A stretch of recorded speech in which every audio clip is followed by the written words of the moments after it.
Halo teman-teman, Assalamualaikum warahmatullahi wabarakatuh.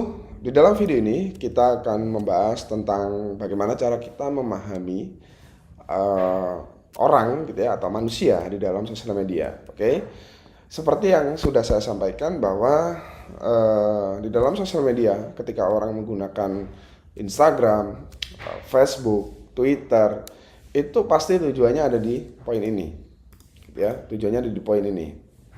Ini akan saya rubah dulu. Oke, tujuannya ada di poin ini, gitu.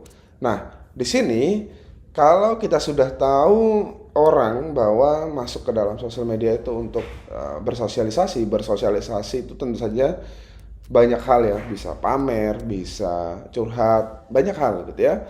Maka tugas kita bukan lagi sekedar menyampaikan sebuah produk.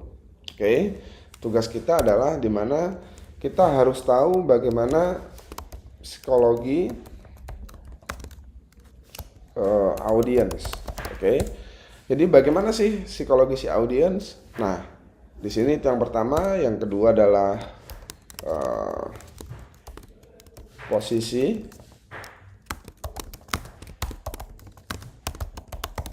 Oke.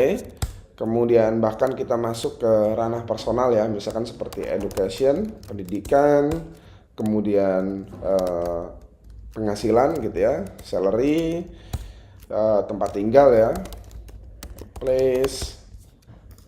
Jadi yang sifatnya personal-personal gitu ya. Jadi kalau kita bisa memahami hal-hal personal yang ada di dalam audiens kita di sosial media, maka kita juga bisa memahami orang-orang di dalam sosial media ini. Dari sini ya, dari sini juga kita akhirnya bisa menjual produk tapi seakan-akan nggak jualan teman-teman ya.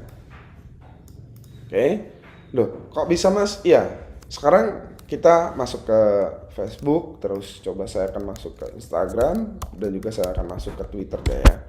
Ini salah satu 3 sosial media yang paling besar deh, gitu ya. eh Kalau kita masuk ke Facebook gitu ya, setiap orang memiliki tipikalnya mas sendiri-sendiri ya. Kalau di Facebook itu kebanyakan eh di mana orang-orang itu banyak yang curhat, kemudian tentu saja di sini menjadi tempat jual paling banyak gitu ya. Di grup bisa, di marketplace bisa. Jadi kalau kita masuk ke Facebook itu ada iklan juga. Nah, di sini kita bisa ngelihat bahwa ya memang kebanyakan di Facebook itu tempatnya orang jualan, ya. Berbeda lagi ketika kita masuk ke Instagram, ya. Ya. Ketika kita masuk ke Instagram jarang banget ada orang langsung jualan gitu aja, jarang. Kebanyakan di Instagram itu orang-orang di sini itu mereka akan memberikan sebuah edukasi terlebih dahulu ya, yang sifatnya itu soft. Baru ketika kita misalkan masuk ke mana ya, misalkan ke salah satu profil, misalkan saya masuk ke profil ini, oke, akun sepak bola PSG misalkan di sini, nah ini saya masuk di sini ada link gitu ya.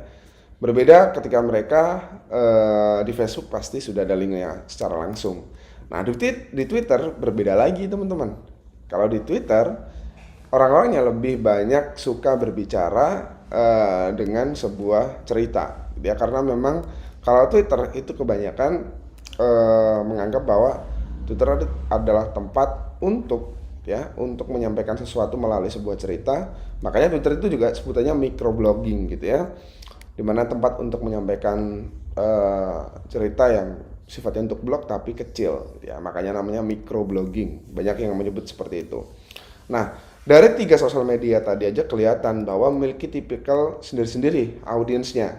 Jadi tentu saja mulai dari psikologi, position, education, salary, place, dan sebagainya itu juga berbeda. Tugas kita adalah memahami ini dan melakukan yang disebut jualan tapi bukan seperti orang jualan. Oke? Terima kasih. Wassalamualaikum warahmatullahi wabarakatuh.